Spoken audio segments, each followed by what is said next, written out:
Bueno, hola a todos. Antes de comenzar, quiero agradecerle al doctor Mariano Jiménez y a su equipo el haberme invitado para participar en este curso en ULearn. Mi nombre es Ricardo Grisman, como figura en la imagen. En lo asistencial hice la experiencia en el Hospital Fernández como jefe del Departamento de Cirugía, y en la docencia soy actualmente el encargado de cirugía de la UDH Fernández, o sea, de la unidad hospitalaria, de la unidad docente hospitalaria Fernández, donde también me desempeño como profesor titular de la Facultad de Ciencias Médicas de la Universidad Federal. Vayamos al tema. El título de la exposición es el que ustedes ven en la imagen: Neumotórax, indicaciones y tratamiento, con especial referencia a la videotoracoscopía terapéutica actual. Hace aproximadamente unos 25 años nace el procedimiento de la videotóraco. Nosotros fuimos pioneros y promotores del mismo y protocolizamos en esos inicios el tratamiento del neumotórax. Los avances científicos, la mejor aparatología y la oferta de instrumental más sofisticado revolucionaron el mundo y parecía no haber fronteras. Sin embargo, a pesar de lo dicho, hicimos, al menos en el caso del neumotórax, mínimos cambios en ese protocolo inicial. Intentaremos mostrar el tratamiento del neumotórax y dónde se inserta este procedimiento de la videotóraco. Mencionaremos asimismo la actitud más activa con la videotóraco de algunos grupos, explicando el porqué y la diferencia con nuestra postura. Ante todo, ¿qué es un neumotórax? Es aire en la cavidad pleural.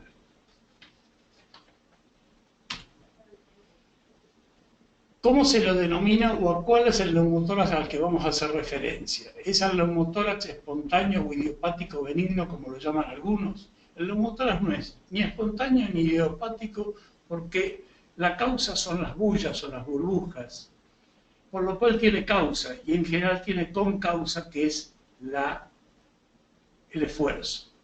A su vez es benigno desde el punto de vista anatomopatológico, porque la bulla es benigna, pero un neumotórax puede causar la muerte. Por suerte no es común. Por lo cual no es una buena denominación. Otra de las denominaciones es de perforación pleuropulmonar espontánea, que es la patogenia, es la más frecuente, es cuando el pulmón se fracciona y sale el aire a la pleura. Pero tampoco es la única, porque puede ser un neumotórax porque se abre la pared costal por un trauma, o casos infrecuentes como es la endometriosis diafragmática en la mujer, en la cual la patogenia sería que se perfore esa endometriosis y por vía vaginal entra aire al abdomen, el espacio pleural chupa porque tiene presión negativa y se produciría el neumotórax. Con esto quiero decir que no es la perforación pleuropulmonar espontánea la única causa de un neumotórax. Obviamente el neumotórax no traumático transmite que hay un neumotórax independientemente del traumático, que es ocasionado por distintos motivos y no siempre es correcta esta denominación. También está la de neumotórax simple, pero ninguna de ellas es correcta. Para que ustedes entiendan cuál es el neumotórax al que me voy a hacer referencia, ustedes tienen acá en la pantalla una cirugía a cielo abierto. Esta cirugía a cielo abierto muestra acá las burbujas o las bleps, como lo muestra acá.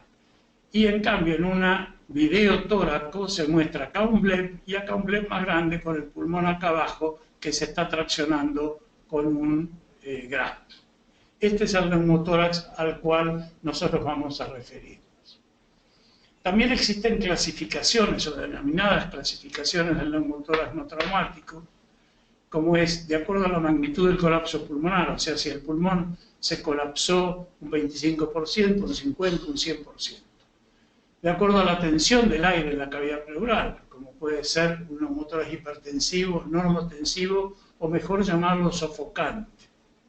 De acuerdo al tiempo evolutivo, o sea, al cuadro evolutivo, es o agudo, o es crónico, o es primer episodio, o es segundo episodio. De acuerdo a la edad, lo mismo, en el niño, en el adolescente, en el adulto. pero fíjense ustedes que ninguna de estas realmente es una clasificación de verdad. En realidad, lo que son estos son adjetivos calificativos de neumotórax. Les voy a poner un ejemplo. De acuerdo a la magnitud del colapso, puede ser un neumotórax del 25%, que está hipertensivo o no, que de acuerdo al tiempo evolutivo es primer episodio y que de acuerdo a la edad es un adolescente. Y así seguimos con esto, que en realidad no son clasificaciones, sino que son adjetivos calificativos. Pero de todas maneras, de todas estas, la mejor clasificación, entre comillas, sería la del porciento de colapso pulmonar. Esto es un colapso del 25%, esto es un colapso de un 50% o de un 100%, que otros dicen también por la línea medio clavicular, según que esté de este lado el colapso o de este. Esta es de alguna manera una de las mejores clasificaciones, y vuelvo a centrar entre comillas, porque con esto nosotros predecimos el tratamiento a instituir. Si es de menos del 25%, puede indicarse el reposo. En realidad, menos del 25% sería un casquete y no volumétricamente todo el pulmón colapsado. En cambio, en el resto de los grados, el tratamiento más efectivo, como después vamos a ver, es el avienamiento pleural con tubo. Y en el sofocante, que es distinto a hipertensivo, porque puede no ser hipertensivo y ser sofocante, y eso es más grave, en general se pone un trócar, una aguja, algo para equilibrar las presiones dentro del pulmón y con la presión atmosférica. Y luego se hace un avenamiento con tubo. ¿Cuál es el tratamiento en el primer episodio? En el primer episodio, el tratamiento general de cualquier paciente, o sea, un reposo relativo, la dieta que se le aplica, los analgésicos si necesita y todo lo general que se puede aplicar. El específico es el avenamiento pleural, pero hay tratamientos alternativos que vamos a verlos. Uno de ellos es la videotóraco para reemplazar a la toracotomía. Y vamos a ir viendo un poco esto.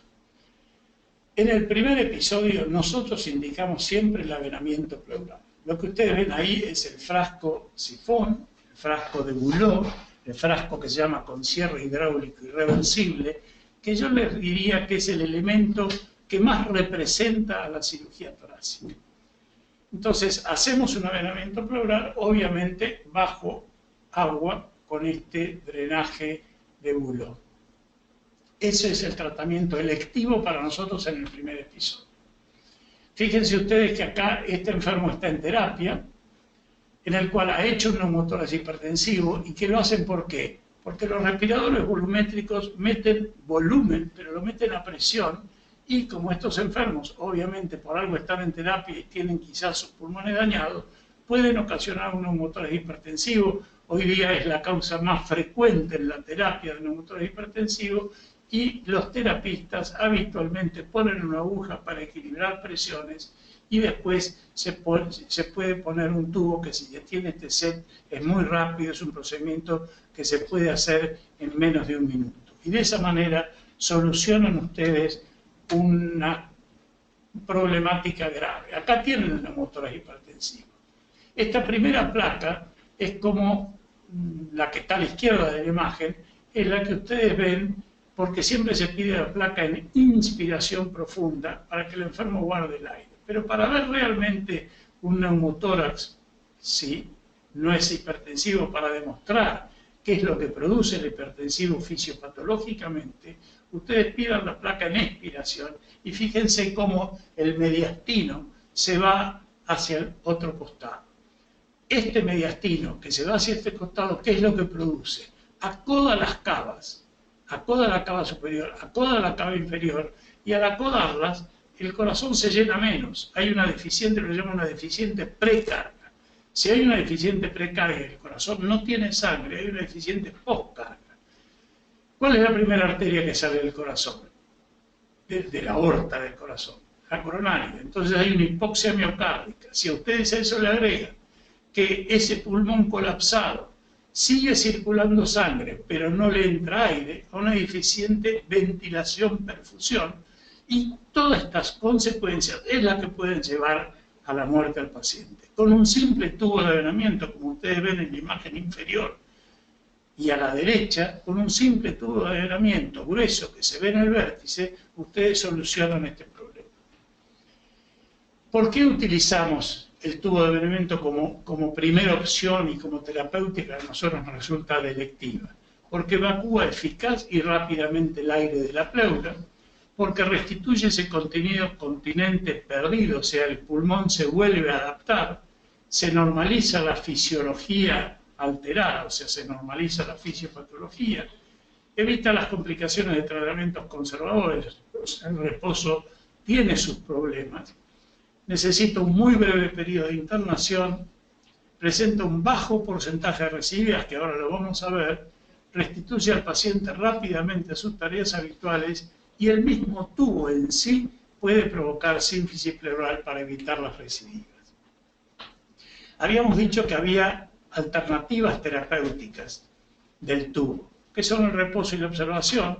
Se puede hacer una punción y aspiración, a nosotros no nos gusta ninguna de las dos, el avenamiento, como le dije, lo electivo, y la cirugía torácica mínimamente invasiva, videotóraco o como quieran llamarla, es una de las opciones de las alternativas que le mostré. Hay abordajes mucho más agresivos, obviamente una esternotomía y tratamiento bilateral del lomotórax fueron propuestos hace muchos años por un grupo de rusos en los cuales hacían este tratamiento diciendo de que si se presentaba de un lado se podía presentar del otro y de esta manera lo solucionaban. Nosotros creemos que es sumamente agresivo. ¿Por qué elegimos el avenamiento pleural con tubo como el de elección?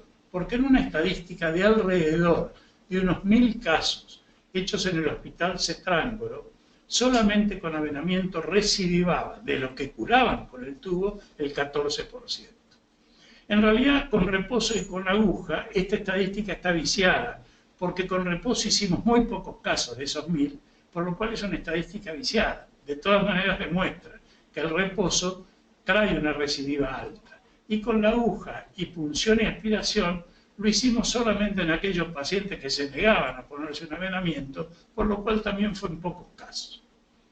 Con la toracotomía teníamos 0% recidiva. Lo que pasa es que en aquella época, y les estoy hablando de esta estadística, es de más de 20 años atrás, con la toracotomía la hacíamos cirujanos torácicos con bastante experiencia. Después empezamos a enseñarla y obviamente al enseñar a hacerla vino gente con menos experiencia y este 0% quizás aumentó en algo. Pero fue por mala terapéutica, por mala táctica. Lo mismo pasó con la videotoracoscopía. Cuando la comenzamos a hacer, nosotros no tuvimos recidivas, pero el tubo, para hacer el procedimiento, lo empezaron a poner gente de poca experiencia y nosotros hemos recibido pacientes en el que el tratamiento lomotórax fue por videotóraco y que presentaron una recurrencia. Por eso nuestra elección sigue siendo el avenamiento y dentro del avenamiento tenemos que tener 3 premisas, que es el tipo de tubo de buen calibre, que esté bien colocado y que el control posterior sea efectivo. Obviamente hay otras cosas como que el último orificio esté dentro del tórax, que esté fijado correctamente para que no sea arrancado, que no ocasione molestias al paciente, que sea fácil de retirar y que nosotros, obviamente cualquiera, lo ponga bajo agua. Lo que puede ser discutido es si va con bomba de aspiración o no. ¿Qué tipo de tubo usamos? Nosotros utilizamos durante mucho tiempo estos tubos de látex porque eran los más económicos. Se compraban rollos grandes en la ferretería, en el mismo hospital se cortaban, y la mejor manera de cortar de 1,5 metros que sea útil para el paciente y que no tenga otras conexiones es estirar un miembro superior, medir desde el esternón hacia la punta del miembro superior y de esa manera es 1,5 metros. Después obviamente vinieron los tubos estos de plástico, de Silastic, con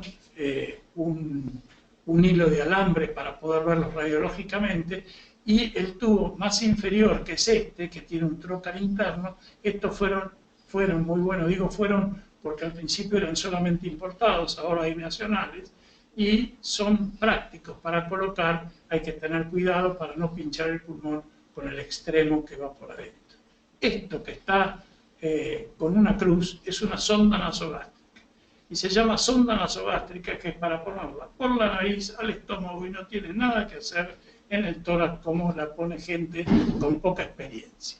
Esto es porque es más finito y bueno, se pueden poner tubos más finos, pero yo le diría que para el inexperto lo ideal es poner esos tubos que mostramos arriba.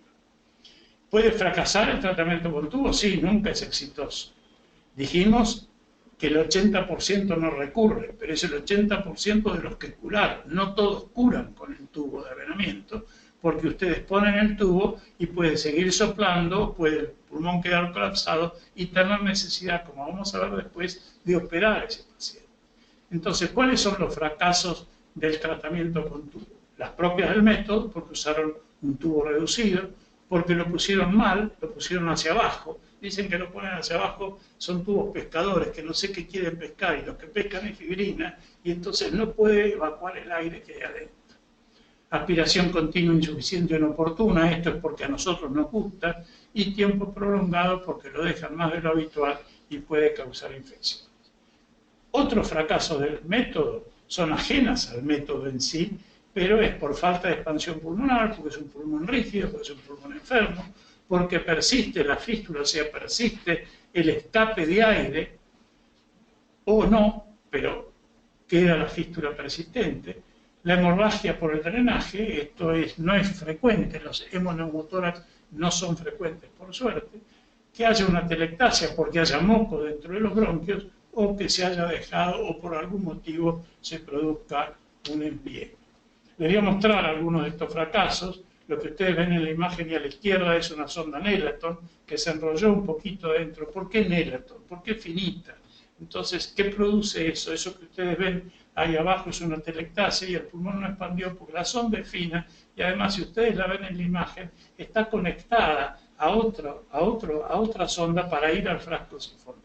Nosotros le pusimos, como se ve en la otra imagen, a la derecha, acá, con el tubo de avenamiento grueso, bien colocado el vértice, fíjense ustedes que expandió. Esta telectasia la va a tratar el kinesiólogo con kinesia y la solución está con el tubo adecuado.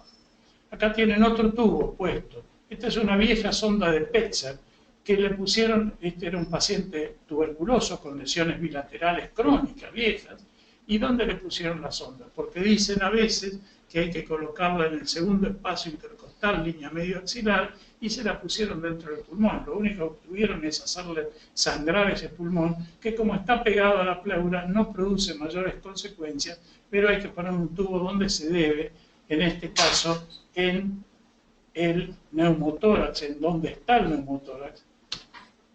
Y acá tienen otro caso de una sonda puesta, estas eran viejas sondas endotraqueales que tenían un plomo en la punta. Bueno, una sonda endotraqueal dentro de la pleura.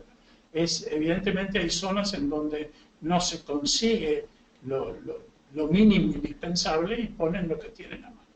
Esto fue un residente nuestro que enrolló un tórax dentro del tórax. ¿Y saben por qué pasa esto? Porque ponen un poquito adentro del tórax del tubo y después se dan vuelta para buscar en la caja algo para fijarlo y dicen, se me habrá corrido del lugar. Y entonces, como si no saben si les corrió o no, lo ponen un poquito más. Y fíjense que llegó a enrollar el tubo, todo esto está dentro del tórax y recién sale de acá. Bueno, son groserías porque en realidad los tubos dentro del tórax evacúan por presión hidrostática y esto hace que todo tenga que dar esa vuelta, esa curva que es ridícula. Eso es para mostrarles las cosas malas, hay muchas y se ven a diario, y por eso quiero insistirles, aunque algunos de ustedes no estén recibidos, lo primero que van a tener que hacer para solucionar el 80% de las cosas que llegan a una guardia es saber drenar un tórax. ¿Dónde se puede parar un tubo? Como esta es la imagen de la izquierda, ustedes lo pueden poner en la línea medio clavicular, a nosotros no nos gusta segundo espacio, porque el enfermo se ve salir un tubo del tórax y psicológicamente no es bueno. En cambio lo ponemos en la línea medio clavicular, retropectoral, un poco arriba, un poco abajo, depende si hay líquido o no hay líquido, es lo mismo, porque cuando el pulmón expande, sale todo por donde esté puesto el tubo. Y lo más importante que ustedes vean en la imagen inferior, en realidad esta imagen inferior es incorrecta porque así como en la pierna ustedes dicen las estructuras vasculonerviosas van de adentro a afuera, en las costillas van de arriba abajo, o sea, vena, arteria y nervio. Y lo ideal en realidad es infiltrar el nervio en el borde inferior de esta costilla, pero lo que habitualmente se hace es infiltrar en el borde superior de la costilla inferior, que es por donde va a pasar el tubo. Lo ideal es esto, pero no es lo que se hace frecuentemente. Y este es el tubo que yo les mostraba, con un trocar interno que es muy bueno como procedimiento, pero el tema es que para los inexpertos es mejor poner el dedo para saber que no hay pulmón acá y no vayan a perforar con ese trocar el pulmón. ¿Cómo se pone el tubo? De abajo hacia arriba y lo que pueda llegar a entrar dentro del tórax, que son 10 o a lo sumo 15 centímetros. En este caso lo que estamos mostrando es que hay agregado un hemotórax, por lo cual este tubo va a evacuarlo cuando el pulmón se expanda, va a evacuar también esa sangre. Tenemos después de poner el tubo de drenamiento en los neumotórax de los cuales estamos hablando, hacer lo que se llama la semiología del drenamiento, o sea, la semiología del tubo, del frasco y de la bomba. Esto es un metaanálisis que se hizo en los Estados Unidos, en la cual ellos nos preguntaban, o sea, los que entramos en el metaanálisis, nos preguntaban estas distintas preguntas, si se quiere la redundancia. Y con esto ellos dijeron cuál era la mejor solución. Yo les voy a ir contando y diciendo lo que nosotros pusimos. ¿Cuál es la proporción de éxito con el avenamiento? El 80%, por lo cual es nuestra predilección. ¿Cuánto tiempo dejarse el avenamiento? Hasta que el pulmón se expanda y no sople más. ¿Cuándo es apropiado recurrir a una cirugía por fracaso del avenamiento? Cuando sigue soplando, cuando el pulmón está colapsado, a las 72 horas, un poco más, un poco menos en este momento, por la adquisición de la videotoracoscopía que hace que aceleremos, si se quiere, el procedimiento quirúrgico. ¿Qué pasos se deben tomar antes de decidir retirar un tubo de drenamiento? Que el pulmón esté expandido, que no sople más, y pasos importantes respecto a cómo explicarle al paciente que le vamos a sacar el tubo para que en el momento de sacarle el tubo no haga alguna respiración y provoque la entrada de aire nuevamente. El avienamiento por sí solo previene futuras recidivas. Los avienamientos en general, nosotros sabemos esto ¿por qué? Porque si el neumotórax no curó y lo vamos a operar, en general en el lugar del avienamiento hay fibrina o hay una irritación, si se quiere, de la pleura, que es lo que hace que se haga la sínfisis pulmonar y evite las recurrencias. El diámetro del avenamiento fue el óptimo. Nosotros decimos 8 por 12. ¿Qué significa 8 por 12? Que tiene 8 milímetros internos y 2 externos, con lo que ustedes se dan cuenta cuál es el espesor del tubo de drenamiento. ¿Qué sistema de drenaje? Obviamente el frasco sifón, que como les dije es la representación más fiel de la cirugía torácica, que es el frasco de Boulot. Hoy hay otros más sofisticados. Debemos aplicar succión. Acá nosotros éramos partidarios de la succión según el lugar donde trabajáramos, porque si no después vienen los problemas que hay muchas conexiones y ahí es donde después la enfermería puede ocasionar riesgos. Y si existen riesgos de edema pulmonar de reexpansión. Esto los americanos lo refieren y dicen que cuando el pulmón se expande puede llegar a tener un edema dentro del pulmón. Nosotros no lo vimos nunca, pero bueno, estas fueron las respuestas a este metaanálisis, con lo cual ven por qué nosotros preferimos el avenamiento. Entonces veamos pros y contras, primero del avenamiento y después vamos a introducir el procedimiento de la videotórax. Los pros son que puede ser con anestesia local. Hoy día en realidad no es solo con anestesia local, le hacemos una hipnoanalgesia, pero es la anestesia local la que utilizamos. 60-70% de terapéutica definitiva, o sea, de 100 pacientes que nosotros le pusimos el tubo, 60, 70, 80% es definitivo. ¿Cuáles son las contras?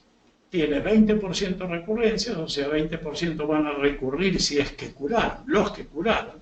Son 6 o 7 días de internación y obviamente puede necesitar una nueva internación si recidivó, por lo cual hay que evaluar un poco los costos en ese caso.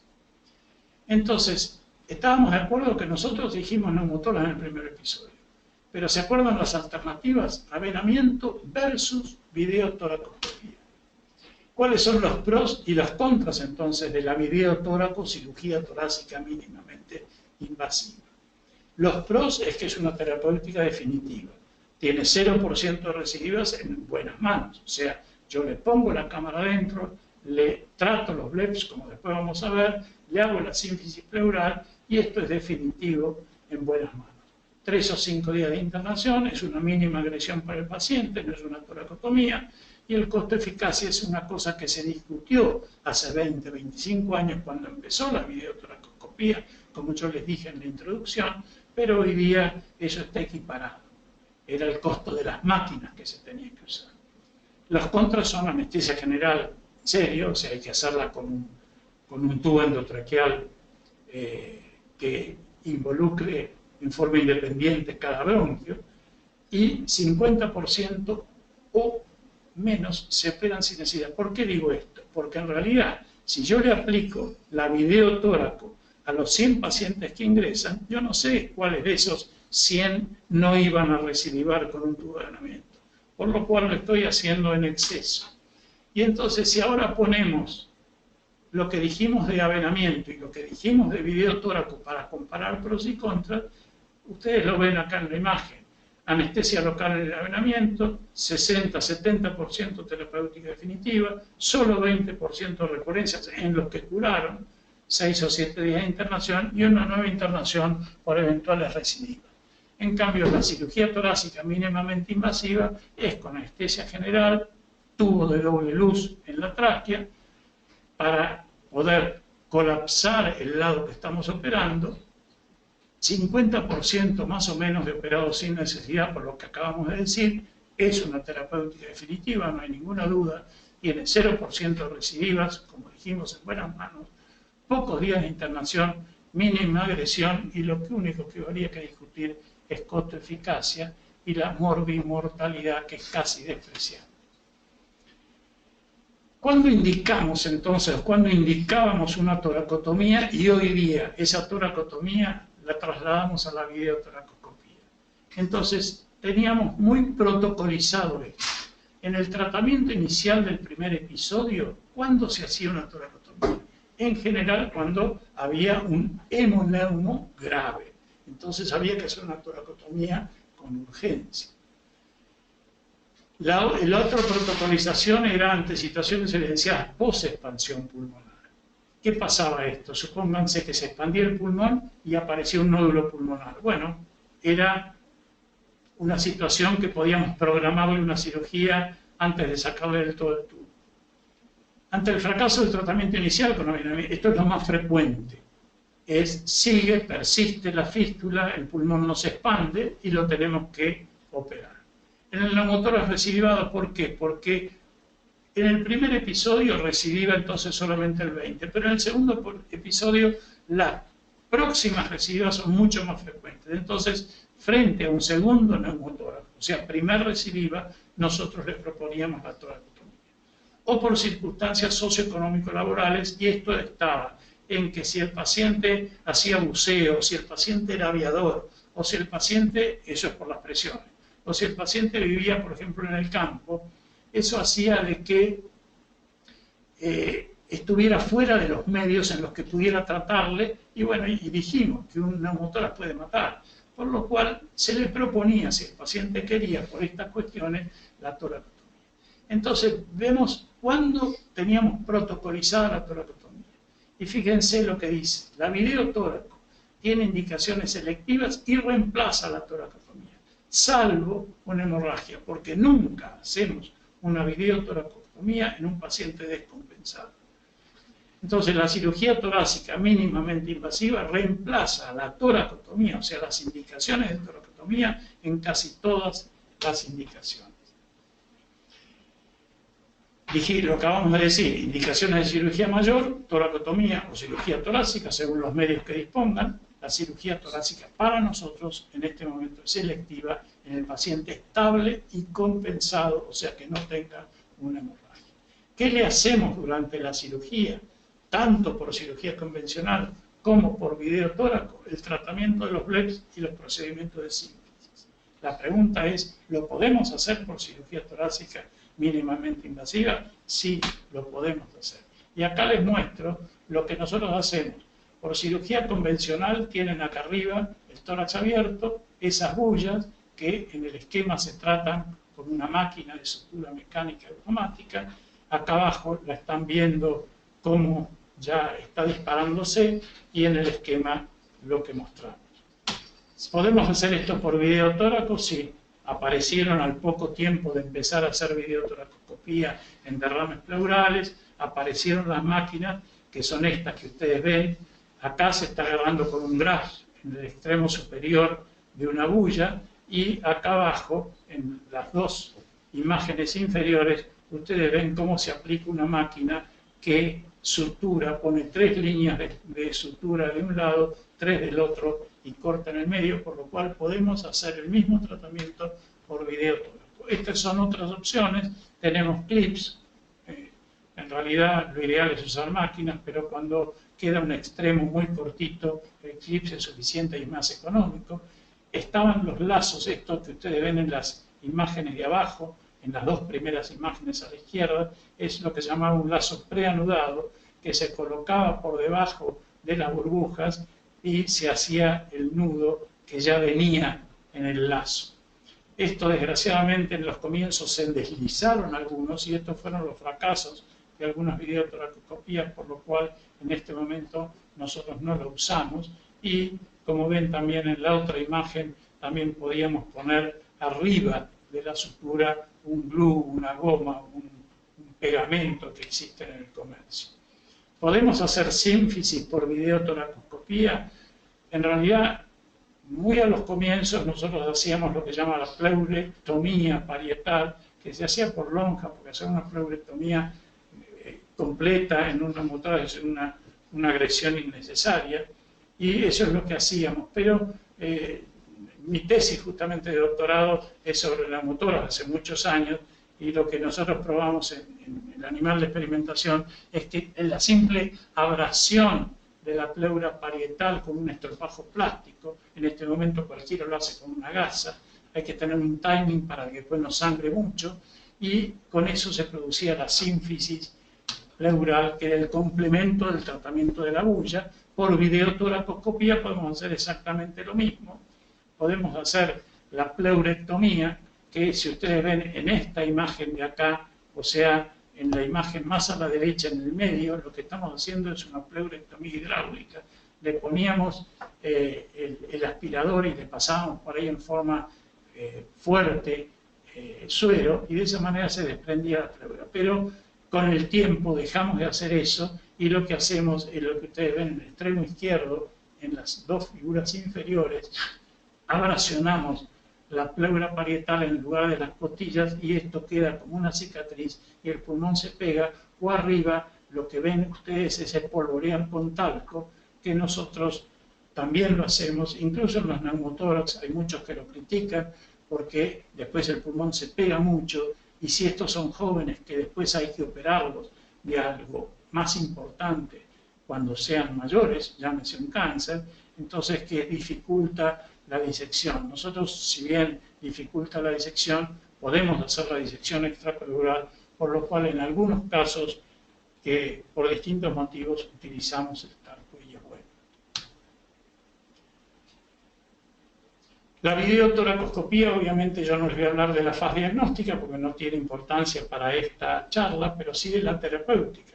La videotóraco evita la toracotomía amplia, por lo cual no existen las complicaciones inherentes a la propia incisión, que en la toracotomía son grandes porque se pasa por músculos muy importantes, y eso hace que la misma incisión tenga complicaciones.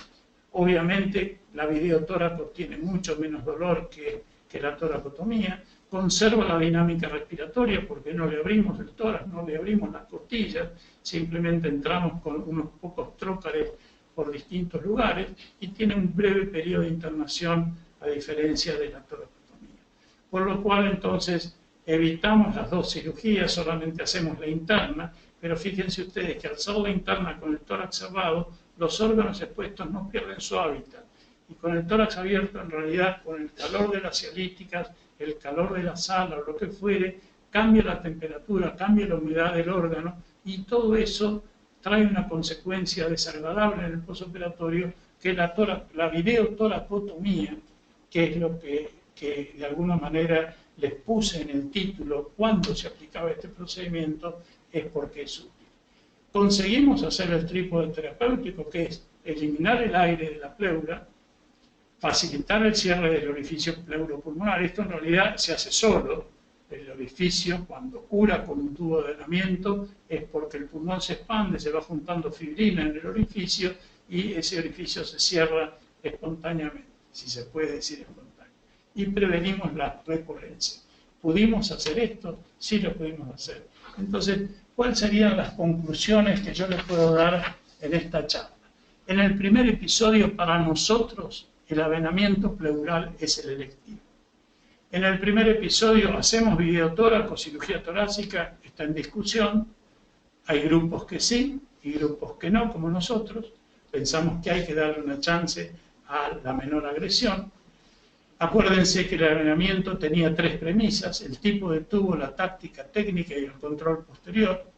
La cirugía torácica mínimamente es electiva en el no traumático con indicación de cirugía. ¿Se acuerdan el protocolo de la toracotomía?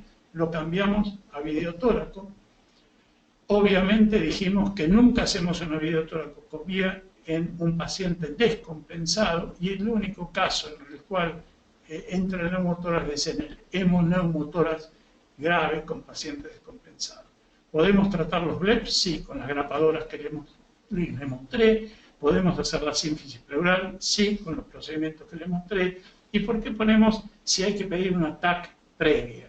Porque en nuestro país, desgraciadamente, el costo de las máquinas, a veces cuando se opera por coberturas sociales, le preguntan cuántas máquinas va a utilizar. Y la única manera de saber es qué componente bulloso tiene el paciente, que en las placas simples no siempre se ven. Por lo cual, esto es algo que muy a los comienzos lo hacíamos. Hoy día no hay mayores críticas porque se piden las máquinas y las que no se usan se devuelven. Yo les voy a dejar, después de esta charla, una filmación que incluye varios pacientes en los que resolvimos el tema por videotóraco y espero haberles sido de utilidad y seguramente nos veremos en alguna otra charla. Gracias por la atención.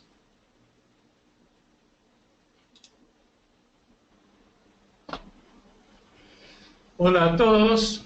Antes de comenzar, quiero agradecerle al doctor Mariano Jiménez y equipo el haberme invitado a participar en este curso en YouLearning. Mi nombre es Ricardo Greenspan. En lo asistencial hice mi experiencia en el Hospital Fernández como jefe del departamento de cirugía y en la docencia, en la actualidad, soy el encargado de cirugía de la unidad docente hospitalaria, o sea, de la UDH Fernández, donde además soy el profesor titular de la Facultad de Ciencias Médicas de la Universidad Faberrón. Vayamos al tema. Entonces, manejo del espacio pleural. ¿Y por qué puse clásico? Y en la urgencia. Con esta primera imagen les quiero hacer una síntesis muy apretada de la historia de la cirugía torácica y el porqué de la importancia de conocer el manejo del espacio pleural. Los intentos de ingresar al tórax por el espacio pleural hasta llegado el siglo XX fueron aislados y frustros. ¿Por qué? Porque el pulmón se colapsaba y no se lo podía mantener erguido. Recién en las décadas cercanas a 1900 aparece la intubación endotraqueal, o sea, un tubo puesto en la tráquea que permitió insuflar con hiperpresión al pulmón, o sea, ponerle volumen y mantenerlo erguido con el pulmón abierto, con el tórax abierto. Pero el problema persistía, porque al cerrar el espacio pleural, el pulmón se colapsaba porque no se mantenían las presiones negativas en dicho espacio. El invento por Boulud fue agregar al avenamiento pleural, o sea, al tubo de drenaje que se deja en el espacio, un frasco bitubulado que lleva su nombre. Permitía cerrar el tórax y restablecer las presiones del espacio pleural, dado que el frasco admitía la salida del aire del líquido y sellaba el camino inverso, es lo que se llama con cierre hidráulico irreversible. A medida que vayamos avanzando en la charla, van a darse cuenta que con las medidas muy sencillas que intento transmitirles, todo médico en sus inicios debe saber hacer esto en un servicio de emergencia y van a poder solucionar el 80% de los casos que complican este espacio y llegan a la guardia. Le dije manejo del espacio pleural clásico en la urgencia. Este frasco en realidad simboliza como ningún otro elemento a la cirugía torácica. Y les quiero mostrar, si puedo pasar la imagen. Esto pasa con todas estas cuestiones. Ya lo tenemos solucionado. Este esquema representa lo que ustedes ven en la línea de la izquierda, representa la pleura parietal. Y esto representa el espacio pleural y esto representa la pleura visceral. La pleura parietal tiene la presión hidráulica sistémica, o sea, de la presión sistólica, pero en el capilar no llegan los 120, 140 de presión sistólica, al capilar llega a 30 de presión hidráulica, al capilar de la pleura parietal. Si ustedes esos 30 le suman lo negativo del espacio pleural, el espacio pleural hay una presión negativa de menos 5, menos 8, por lo cual el líquido iría a favor de la pleura parietal del espacio pleural. La coloide osmótica, que son las proteínas, es al revés, chupan las proteínas, o sea que el fluido que hay en el espacio pleural pasa a la pleura parietal. La resultante de estos 35 menos 26 da 9, o sea que pasaría líquido de la pleura parietal al espacio pleural. El espacio pleural normalmente tiene solo 10 centímetros cúbicos de líquido, que es para que el pulmón pueda deslizar. Pero tiene un intercambio de fluidos, que es lo que ahora vamos a ver. Y ese intercambio de fluidos es de 0,5 centímetros cúbicos por kilo y por hora, lo que hace que un paciente de unos 80 kilos tenga un flujo de líquido en el espacio pleural de 1 litro diario. Fíjense ustedes qué pasa en la pleura visceral. La pleura visceral tiene presión del pequeño circuito, del circuito pulmonar, que es mucho menor que el sistémico, y llega al capilar con 11 centímetros de agua. Si a esos 11 le sumamos los menos 5 que succiona, hace que pase líquido de la pleura visceral al espacio pleural. Las proteínas son iguales en el capilar pulmonar que en el capilar sistémico de la pleura parietal. Por lo cual, si ustedes hacen la diferencia de 16 a 26, 26 de succión de la coloide osmótica, hay un 1 centímetro a favor de que el líquido que está en el espacio pleural pase a la pleura visceral. Pero no solamente está esto, sino que en la pleura parietal, más que en la visceral, hay linfáticos que toman el líquido del espacio pleural y es muy importante esa toma, y esto hace de ese fluido que yo les comenté de 1 litro diario. ¿Por qué es importante que conozcan este mínimo concepto de la fisiología pleural con presión negativa del espacio pleural? ¿Por qué? Porque se pueden formar líquidos dentro de la pleura, que es lo que vamos a ver y cómo tratarlo. Unos de ellos son trasudados, que son en general en insuficiencia cardíaca, en problemas renales, que fíjense ustedes que el tenor de proteínas está por debajo del tenor de la sangre. Y estos son trasudados. Los exudados son cuando las pleuras pueden estar irritadas, pueden estar inflamadas o pueden estar con algún problema infeccioso, Y fíjense que ustedes tienen abundantes linfocitos polimorfonucleares, y esto es en general cuando la pleura se va a infectar o potencialmente infectada. ¿Por qué les mostré esto? Porque cuando hay una alteración en sentido positivo es cuando ese espacio pleural que tenía una presión negativa se transforma en positiva. ¿Y cuándo es? Cuando hay trasudados, como dice la imagen, exudados, líquidos orgánicos. ¿Cuáles son los líquidos orgánicos? O el quilo, la linfa, o sangre, el neumotórax, o hay aire, como el neumotórax, otras causas. Esto es lo que altera en sentido positivo y es lo que nosotros vamos a tratar en toda esta charla, de que ustedes sepan cómo es la terapéutica. En sentido negativo, cuando hay menos presión en la pleura, o sea, cuando es más negativa, el único caso es la telectasia, o sea, cuando el pulmón se hace aneumatóxico por otras circunstancias. Esto no se trata del espacio pleural, se trata del espacio endobronquial, eventualmente si es un moco, se trata con fibrobroncoscopía y aspiración, pero es un tema del cual no vamos a tratar porque no se trata del espacio pleural. En líneas generales, muchas de estas situaciones se tratan con una toracocentesis o una punción biopsia pleural, como ustedes ven acá en este esquema. Esta es una aguja de punción biopsia pleural. La pongo acá porque son las tres opciones que nosotros tenemos de tratar el espacio pleural. Con una aguja para evacuar lo que haya, con tubos o con cirugía. El signo de interrogación ahí abajo es porque es una videotóraco, es un procedimiento de la cirugía. En ese caso está con un brazo robótico, no es necesario, se puede hacer con ayudantes, pero es para demostrarles que son los tratamientos que tenemos para el espacio pleural. Fíjense qué sencillo, o con una aguja, o con un tubo, o con una cirugía. Y de todo esto, de lo que nosotros nos vamos a pasar hablando en todos los minutos que nos quedan, que son bastantes, del tubo de drenamiento.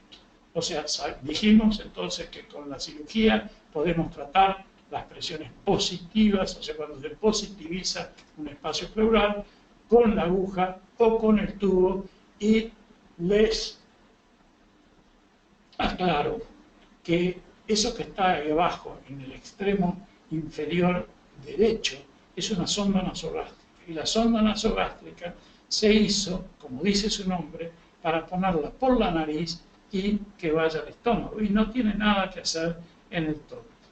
Podemos eventualmente discutirlo, esto no es interactivo, pero se puede discutir el porqué, pero el porqué fundamental es el tamaño. Un cirujano especializado puede usar tubos finos, pero ustedes que recién comienzan, para no equivocarse, para que sea efectivo el tratamiento, tienen que usar tubos gruesos como los que les mostramos. Llámese de látex, que son muy económicos, de plástico, de siliconas, o tubos con un trocar adentro como este, que cuando llegaron al país hace muchos años eran importados, hoy día hay nacionales, y son útiles, pero hay que saber colocarlos y después se los voy a mostrar. El tubo tiene tres premisas fundamentales: que sea de buen calibre, que esté bien colocado, o sea, la forma de colocarlo, que lo vamos a ver, y que su control posterior sea la adecuada. Obviamente hay cosas de perogrullo, como que el último orificio esté dentro del tórax, que vaya aspiración bajo agua. A pesar de parecer de perogrullo, estos son los accidentes habituales que vemos nosotros por inexperiencia o por mal manejo posterior por parte de enfermería. Que no sean arrancados y que no ocasionen molestias al paciente. Esto es por el sitio donde lo colocamos. El tubo de drenamiento en cirugía torácica es todo cuando se usa como único procedimiento, como lo que estamos hablando. Y obviamente es el complemento indispensable, insustituible en cualquier cirugía torácica. Cuando uno abre el tórax, que es lo que yo les decía al comienzo, el pulmón se colapsa. Ahora con el tubo endotraqueal lo podemos tener expandido, y cuando cerramos el tórax, estos tubos de drenamiento puestos en el frasco sifón hacen que se restituyan las presiones negativas. ¿Cómo colocamos un tubo de drenamiento? Esto es fundamental. Ustedes va a ser lo primero que van a hacer en una guardia cuando reciban un paciente con un espacio pleural comprometido. Les aclaro que esta imagen es incorrecta en sus colores, la mnemotecnia van de arriba abajo, vena, arteria y nervio, y en realidad lo ideal es infiltrar primero el nervio, pero el tubo se pone por el extremo inferior, por el extremo superior de la costilla inferior, extremo superior de la costilla inferior. Lo que pasa que infiltrar el nervio no es común que lo hagan gente no especializada, infiltran el espacio y en última instancia el resultado es bueno. Acá tienen cómo se debe colocar. Para los inexpertos es preferible poner un dedo para que no haya pulmón del otro lado y no perforar el pulmón con el procedimiento que les mostramos en el extremo inferior derecho, que es con un trocar interno y la punta puede perforar el pulmón. Esto hay que hacerlo conociendo un poco el tema. Cuando nosotros ponemos un tubo de avenamiento, lo que hacemos es ponerle una guía, como se ve en el extremo superior de la imagen, una guía de un tubo, o le ponemos una pinza de coger. ¿Para qué? Para poner esto solo dentro del tórax y no que después queden los tubos adentro del tórax enrollados, mal puestos, por lo cual tomamos una pinza curva, lo colocamos dentro del tórax y sabemos que esto va a estar a nivel de la piel. Así queda puesto un tubo de abajo hacia arriba y no que haga alguna cuestión distinta como las que vamos a mostrar en algunos esquemas. ¿Cómo lo fijamos? ¿Se acuerdan que dijimos la forma de colocación, el control posterior? Pero ¿cómo lo fijamos al tubo? Simplemente con un punto en U, al que le hacemos un nudo y después un moño. ¿Por qué? Porque esto es lo que después vamos a deshacer para cuando saquemos el tubo podamos cerrar el orificio. Lo fijamos a su vez con una fijación, como se ve acá en el esquema, que sirve para que el tubo mantenga su posición. Acá está la fijación que acabamos de decir, acá está la U que hacemos, el nudo y el moño que después desprenderemos cuando intentemos sacar. Esta es la manera más sencilla de poner una tela adhesiva, un esparadrapo y fijar el tubo. Lo fijamos con la del medio y pasamos esto por debajo. ¿Por qué mostramos esto que parece tonto? Porque después empiezan a poner 20 telas adhesivas arriba con la idea de fijarlo de la mejor manera posible y ya lo fijamos con los tubos, con los nudos que hicimos antes, que les mostramos, y con la tela adhesiva de manera sencilla después de poderla sacar. Estos son los frascos sifón. Este es el clásico frasco sifón, que era de vidrio. Estos son frascos de plástico. Todos tienen la misma función, hay distintas maneras. Y esto es lo más sofisticado en frascos sifones, que todos son útiles, pero por una cuestión económica en el país en general se utilizan los convencionales.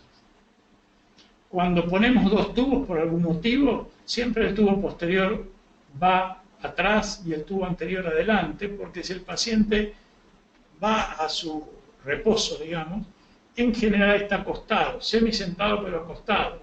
Entonces los líquidos se acumulan abajo y el aire se acumula arriba, y esta es la manera de drenarlos mejor cuando se utilizan dos tubos, que en el manejo del espacio pleural, si no es por cirugía, es infrecuente. Esta es una válvula que se llama válvula de Heimlich. Es una válvula muy útil porque es unidireccional. Ustedes son muy jóvenes, pero en las bicicletas viejas, la valvulita de la cámara de la bicicleta era así, era de goma. Entonces, ¿por qué? Porque ustedes ponían el aire por la válvula permitía pasar el aire, o sea, esa goma que hay adentro permitía pasar el aire, pero después el mismo aire la comprimía por afuera y no permitía la salida. Esta válvula es útil para usarla en este país como intermediario del frasco sifón, porque en realidad Heimlich le inventó para el tratamiento de los neumotórax y mandaba al paciente a su casa con esta válvula y no con un frasco sifón. Cuando ustedes terminaron de ponerle el tubo al paciente, lo tienen que trasladar. Entonces, si ustedes suben el frasco sifón, lo que va a pasar es que el agua le vaya al paciente para adentro. Entonces, esto es incorrecto. Lo que tienen que hacer es clampear el tubo, entonces sí lo pueden manejar como quieran, pero tengan en cuenta que clampeen el tubo en el momento que lo van a trasladar y no mucho tiempo más, porque el paciente tenía, vamos a suponer, una motora con salida de aire, y si ustedes le clampean el tubo, el aire no va a poder salir y va a volver a colapsar el pulmón, por lo cual lo menos posible tener clampeado un tubo de venamiento. Cuando llegan a la cama, le tienen que poner, si son partidarios en el caso ese, de una bomba de aspiración, nosotros en general en las neumotoras la poníamos, con lo cual tienen que tener la bomba funcionando y que esté sus conexiones en forma adecuada. Repasamos entonces lo que vamos a seguir viendo, las conexiones que hicimos, la conexión con la bomba, cómo vamos a retirar el tubo, con los hilos que mostramos o eventualmente con una tela adhesiva y un tapón. Tenemos que saber hacer la semiología del avenamiento. O sea, fíjense que en toda la charla se refiere casi al avenamiento pleural, porque consideramos que es lo fundamental que ustedes tengan que conocer, como les dije muy a los comienzos, porque es la solución del 80% de los casos que llegan a una guardia. Entonces, fíjense si el tubo de avenamiento oscila normalmente la columna, o sea, la columna de oscilación es de unos 5 centímetros cuando tienen ustedes un pulmón eventualmente expandido.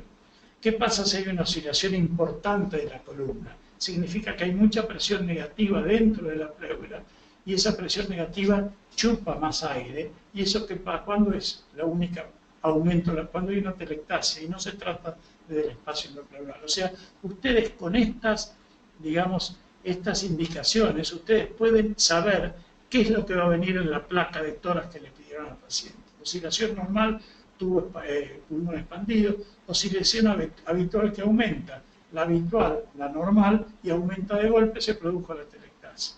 Se detiene la oscilación. Si se detuvo, ¿qué es lo que pasó? El pulmón se expandió del todo, dejó de soplar, si eso es neumotórax, y estamos en condiciones casi de poder retirar el tubo. ¿Por qué la temperatura del tubo es importante? Porque ustedes en el caso de un sangrado, de un hemoneumotórax, en caso de un trauma que le pusieron un tubo de inicio, si ustedes tocan el tubo está caliente, quiere decir que el enfermo sigue sangrando. Y si sigue sangrando y hay un débito de 200 centímetros cúbicos hora de sangre, ustedes tienen que ir preparando a ese enfermo para una cirugía. O el tubo no sirvió al colocarlo, quiere decir que lo colocaron mal. O lo pusieron en el abdomen, cosa que sucede, o lo pusieron en el tórax, en la fascia endopleural, o lo pusieron mal. Y otra cosa que hay que hacer con el tubo en esta semiología es ordeñarlo diariamente y sistemáticamente, porque el tubo aparece en fibrina, aparecen distintos elementos que pueden taparlo y hay que tener el tubo en condiciones. Eso es respecto entonces a la semiología del avenamiento del tubo y vamos entonces al frasco sifón. También ustedes tienen que ver si hay un burbujeo en el nivel del líquido, quiere decir que sigue saliendo aire. Marquen el nivel del líquido, porque al marcar el nivel del líquido ustedes saben cuándo dejó de dar líquido. Apreciar el sedimento, porque cuando en el frasco aparece un sedimento puede estar yendo a un empiema, o sea, una infección del espacio pleural, y obviamente recambiar los frascos. En una época nosotros los lavábamos por una cuestión de costos, hoy día creo que hay que poner tubos reesterilizados o esterilizados de remedio. Y finalmente la semiología del avenamiento termina con la bomba. Estas bombas, cuando ustedes la ven que burbujea, es que funciona la bomba. Si la bomba no burbujea, hay que revisar todas las conexiones porque en algún lado está el problema. Habíamos visto este listado de cosas para la extracción, llegar a la extracción del avenamiento. ¿Se acuerdan que habíamos hecho un punto en U, que le habíamos hecho un nudo y le habíamos hecho un moño? Deshicimos el moño, atamos el nudo y de esa manera extraemos el tubo. ¿Y cuándo lo extraemos? Le decimos al paciente que inspire profundo. En realidad, el inspirar profundo provoca más presión negativa dentro de la pleura, pero ustedes prueben. Si ustedes inspiran profundo, ustedes pueden retener el aire.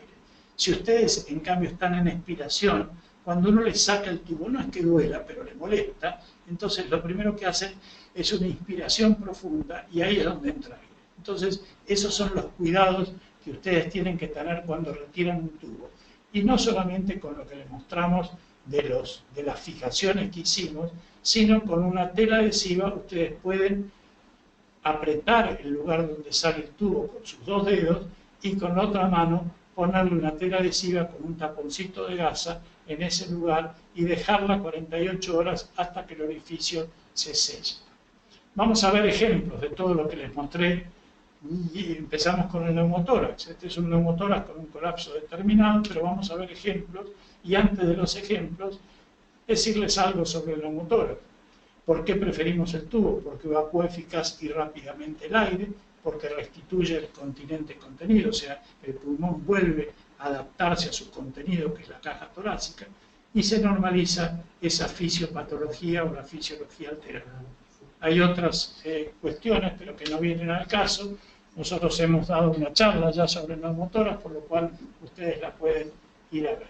¿Por qué fracasa el procedimiento con tubo? Porque utilizaron un tubo de tamaño reducido, que yo les dije, la sonda nasogástrica es finita, no se debe usar, es para otra cosa, es para ponerla en el estómago. El tubo fue mal colocado, lo pusieron para abajo, estuvo o en un neumotórax tabicado, como después vamos a ver, lo ubican porque uno les dice que hay que ponerlo en tal lado y en realidad en este caso lo están poniendo dentro del pulmón.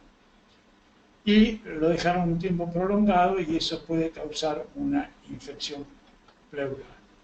Ajenas al método, obviamente, si tienen un pulmón enfermo, el pulmón puede no expandir por eso, o porque persiste la fístula, o porque hay hemorragia por el drenaje, o porque hay una atelectasia que hay que tratarla no del espacio pleural, sino desde el endobronquial, o se está produciendo un empedema, y es otra cuestión. Vamos a ver una serie de ejemplos. Acá tienen un neumotórax a la izquierda, pequeño si se quiere, pero volumétricamente es mucho, que ustedes tienen que imaginar el pulmón y la cavidad torácica es un volumen, por lo cual es de un 25%, y nosotros decíamos en los neumotórax, si es menor al 25 se puede no tratar, o tratar con reposo. Acá tienen un tubo puesto en ese enfermo, un tubo grueso puesto arriba en el vértice, y con eso se consigue restituir la fisiopatología alterada. Acá está ya sin el tubo puesto, con el pulmón expandido y solucionado su problema. Otro caso, acá tienen un neumotórax discretamente hipertensivo, que con un simple tubo de avenamiento grueso, ven que el calibre es 8×12, 8 calibre interno, 12 calibre interno, con lo cual la pared tiene cierta rigidez. Acá tienen el mismo paciente que cuando se expandió el pulmón, el tubo se cambió de posición, y acá lo tienen curado al mismo paciente. Otro caso, tienen un neumotórax acá a la derecha, que ustedes ven que el tubo se ve acá afuera, no se ve tan bien adentro, pero con este simple tubo ustedes corrigieron el problema de este paciente. Acá ya una vez sacado el tubo de drenamiento, el pulmón expandido. Otro caso, acá tienen un viejo tuberculoso con sus lesiones en el vértice, en donde hace un neumotórax tabicado. Entonces, si hace tabicado, no le pongan el tubo acá arriba, y sin embargo, fíjense que acá le pusieron este tubo dentro del pulmón. Entonces, obviamente, además del daño, de la hemorragia que puede producir, no hay una expansión pulmonar, por lo cual hay que poner un tubo abajo. Nunca recolocamos un segundo tubo habiendo sacado previamente el primero. Recolocamos este y después sacamos este que está obviamente mal puesto y ha hecho un daño que seguramente le produce un sangrado, una hemoptisis discreta, pero complica el problema, y acá lo tienen solucionado con el tubo de abajo, sacado el de arriba, y acá lo tienen curado a este viejo tuberculoso. Otro caso, tienen un neumotórax acá, que se ve muy poco. En estos casos es lo que yo les digo, cuando ustedes piden una radiografía en sospecha de un neumotórax, tienen que hacerlo en expiración para que sea mejor de alguna manera el límite del pulmón. En este caso es un neumotórax en el cual le han puesto un tubo, fíjense, para abajo. Esto está entrando acá y para abajo, mal puesto, pero tiene una ventaja, es un tubo grueso. y el tubo grueso, aunque esté mal puesto, que es lo que yo les decía al principio, que usen ustedes, que no tienen experiencia, tubos gruesos. El que tiene experiencia puede usar el que quiera porque lo sabe. Acá lo tienen, se corrigió, se sacó el tubo un poco para que se vaya para arriba. Esto no es común hacerlo, es peligroso, porque uno no sabe el que lo puso cuántos orificios le hicieron y si esos orificios van a quedar afuera, cosa que también es un problema. Pero es algo que alguien que conoce la patología torácica y estas cosas puede llegar a hacer, y con eso ustedes ven que el pulmón está expandido. Otro caso, esto es una grosería de un residente nuestro, que puso un tubo desde acá afuera y lo envolvió dentro del tórax. Este era un traumatismo, como ustedes ven acá, que están fracturadas las costillas. Entonces, era un neumotórax puro en el cual ponen tórax así. Si hubiera tenido, como en toda fractura, algo de hemotórax, es difícil que la sangre haga todo este recorrido, porque los líquidos dentro de la pleura salen por presión hidrostática, por eso se pone el tubo abajo de la cama. Lo cual, bueno, es una grosería que hay que corregir. Esto también es un tubo endotraqueal viejo, que tenía un plomo en la punta, que seguramente en el lugar donde lo pusieron no tenían otra cosa, pero fíjense ustedes, esto es lo que va afuera y esto es lo que está dentro del tórax, que lo ponen para abajo, no sé qué quieren pescar, lo que pescan es fibrina y que el pulmón no expanda. En este caso es un tubo discretamente grueso y por eso expandió. Fíjense, estos tubos viejos tenían dos como tubitos asociados para inflar el balón acá abajo, y acá se ven esos tubos para demostrar que es el tubo que pusieron. Esto también es un tubo finito que han puesto en el lado derecho. Este paciente tenía una telectasia, y si bien la telectasia se trata del espacio endobronquial, si ustedes le ponen un tubo grueso, esto se soluciona, como lo ven acá, el tubo grueso con la telectasia, y esta telectasia no necesita una endoscopía, sino que quizás con kinesio la pueden solucionar. Acá la tienen sin tubo y solucionada la telectasia. Otro caso de un neumotórax a la izquierda, acá lo tienen, con un tubo no bien puesto del todo, que no tiene una expansión completa, como ustedes verán acá, no tiene una expansión completa. Sin embargo, el pulmón, como es un tubo grueso, expandió y no lo corregimos. Pasamos al otro caso, al hemotórax, que también es un manejo del espacio pleural. En este caso, ¿cómo clasificamos a los hemotórax? Por el borde, la parte anterior de las costillas. Esta es la segunda costilla y esta es la cuarta costilla. El extremo anterior de la cuarta, el extremo anterior de la segunda. Cuando el hemotórax está por debajo de la cuarta, es de primer grado. Cuando está entre la cuarta y segunda, es de segundo grado. Y cuando está por arriba, es de tercer grado. Los de tercer grado se operan, son graves. Los de primer grado se drenan. Y los de segundo grado están en discusión si se opera o se drena. Creo que de entrada lo mejor es drenarlo. Y según el débito que venga por el drenaje, si vienen más de 200 centímetros cúbicos hora, hay que prever que en 5 horas eso va a haber que operar.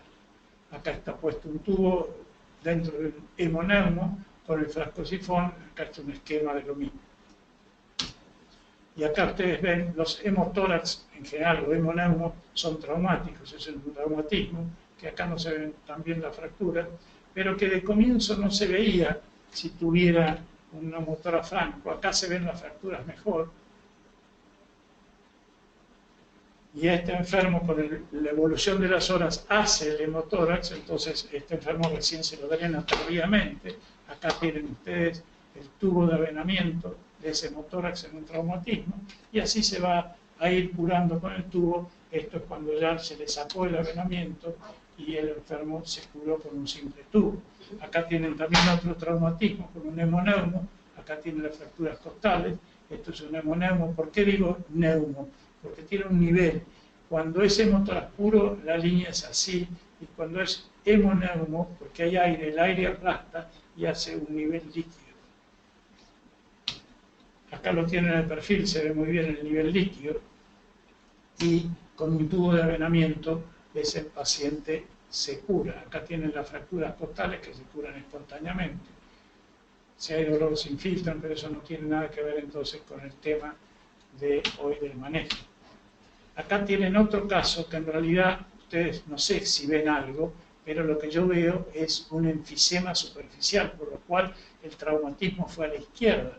Y si hay aire, significa que algo se rompió, el pulmón se rompió. Entonces, yo presumo que esto tiene un neumotórax, o no. ¿Por qué? ¿Y por qué aire y no neumo? Porque el pulmón puede haber estado sinfisado por otro problema, puede haber tenido una neumopatía con derrame en otro momento de su vida, este pulmón se pegó a la pared, entonces por más que se haya fraccionado con una costilla, el aire quedó acá en el costado, en la parte superficial, esto es lo que llaman enfisema superficial, y no ocasiona un neumotórax. Sin embargo, con el correr de las horas, fíjense ustedes que él hace un nivel, les decía que los niveles son porque hay aire, y en este caso, como es tan pequeño, ustedes lo ven acá arriba, el colapso pulmonar. Acá está el pulmón colapsado. Es mínimo, y el paciente estaba compensado.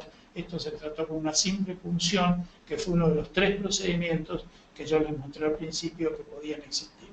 Y aquí está ese mismo paciente en el cual ustedes ven acá la fractura costal ya curado para demostrar que el espacio está limpio. Nos queda finalmente el empiema.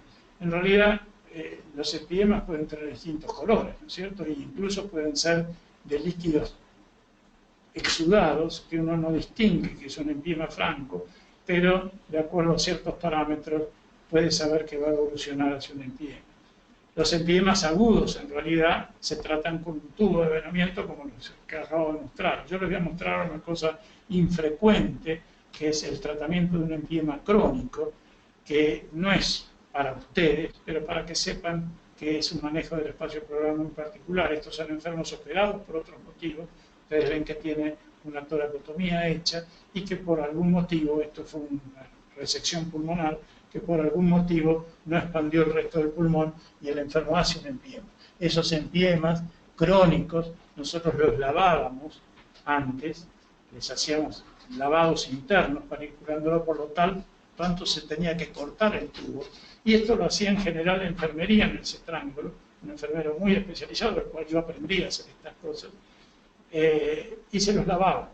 Para que tengan una idea, en aquella época se lavaban con lavandina. La lavandina es la solución de Dakin-Carrel, pero se compraba ayudín, se ponía en suero y se hacían los lavados de las cavidades. Hoy lo pueden hacer con cualquiera de los productos que existen y lo pueden hacer de distintas maneras, como vamos a ver. Pero como la enfermería siempre sabía que los tubos tenían que estar clampeados o bajo agua, se les ponía este aditamento y fíjense lo que hacía el enfermero. Este era Hilario, ya murió hace muchos años. Entonces él clampeaba el tubo, como ustedes ven acá, lo clampeaba porque él no sabía qué pasaba dentro del tubo, sabía que lo tenía que lavar. Entonces lo clampeaba, lo dejaba al aire, el paciente sostenía su frasco y hacía el lavado con una jeringa de Bonot, ven, la jeringa que está acá, le hacía el lavado, le ponía el suero adentro, se iba esterilizando esta cavidad para que después nosotros pudiéramos entrar a ese tórax, o hacerle una toracoplastia, o hacerle una decorticación al pulmón y tener una cavidad estéril. La otra manera, que quizás sea más actual hoy, es hacer un lavaje de lo que queda de los empiemas crónicos, poniéndole un tubo abajo y un tubo finito arriba, haciéndole el lavado continuo, gota a gota, de algún producto antiséptico para ir esterilizando la cavidad. De todas maneras, esta no es una cosa muy común para ustedes, para el agudo, como le decía en la guardia, pero por lo menos para que la conozcan. El avenamiento, por eso toda la charla consistió en eso, cuando se usa solo, es el único procedimiento y es lo que le va a curar, repito, el 80% de los pacientes. Y es el complemento indispensable de la cirugía torácica, cosa que obviamente a ustedes no les importa tanto. Yo quiero terminar esto porque hoy día aparece la videotoracoscopía, como lo dije al comienzo, hace ya más de 25 años. Y ustedes dicen, ¿y por qué el manejo pleural clásico? Ustedes me están enseñando algo viejo. La videotoracoscopía aparece en el año 90. Esto era un pleuroscopio histórico que está en el Museo del Cetrángulo. en el cual nosotros hace muchos años en los tuberculosos les cortábamos las bridas con un pleuroscopio, no por pantalla, no por monitor, sino mirando por el orificio del pleuroscopio, y le cortábamos las bridas para que hubo un colapse, entonces la caverna tuberculosa curaba de esa manera. Esto es historia, pero por lo menos que sepan que los trainers actuales que ustedes tienen, nosotros empezamos los trainers con esta maqueta que la llamamos Fantón. Fantón era porque era parecido como los títeres, ¿no es cierto? Pero yo quiero terminar esta charlita diciéndoles que el manejo del espacio pleural por videotoracoscopía nació en el 90. Se llamó videotoracoscopía, cirugía torácica video asistida, Video Assisted Thoracic Surgery, del VATS, de la sigla en inglés, y de los comienzos esa videotoracoscopía sirvió para hacer diagnóstica en derrames, así comenzamos. Después la hicimos terapéutica en derrames pleurales malignos. Después la hicimos en repercusiones pleurales de otros problemas, por ejemplo un traumatismo, con el hemotórax, con el empiema, con el quirotórax. Y la videotoracoscopía obviamente se utilizó en otras patologías, se utiliza actualmente, como en el neumotórax, como en tratamiento de los nódulos pulmonares solitarios, sean benignos o algunos grupos en cáncer, tumores mediastinos y otras patologías. Pero lo más importante que yo quiero es terminar con este escrito, que dice: la videotoracoscopía puede realizar el manejo del espacio pleural con exactitud diagnóstica como posibilidad terapéutica en casi todas las situaciones que se plantean en relación a dicho espacio.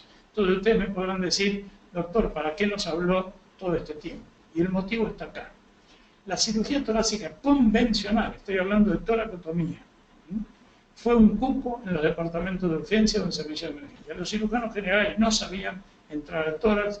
Hoy día, en algunos servicios de emergencia, al menos hacen una toracotomía. Algunas veces hay deficiencias, otras veces las cosas terminan bien, pero no es una cosa que haya entrado de rutina. Y la toracotomía, que ustedes saben, históricamente de la época que era. Con la videotoracoscopía pasó algo similar. Es excepcional, a más de 25 años de su comienzo, que se realice en departamentos de emergencia. Por otra parte, la realidad es que ustedes en el servicio de emergencia hacen lo clásico que yo les mostré y pueden tener tiempo de llamar al especializado para que eventualmente haga una videotoracoscopía. También en algún momento les dije que la videotoracoscopía no se hace en un paciente descompensado, por lo cual el avenamiento y este tratamiento clásico que les he mostrado, como dice acá en el final, el manejo del espacio pleural clásico sigue teniendo vigencia por lo que les acabo de decir. Y esto es el final. Mi gratificación sería que esta charla les sirva a ustedes para que el día de mañana sepan poner un avenamiento pleural y manejar adecuadamente el espacio pleural. Muchas gracias por tener la atención de escucharme en la charla y espero esa gratificación que les acabo de comentar.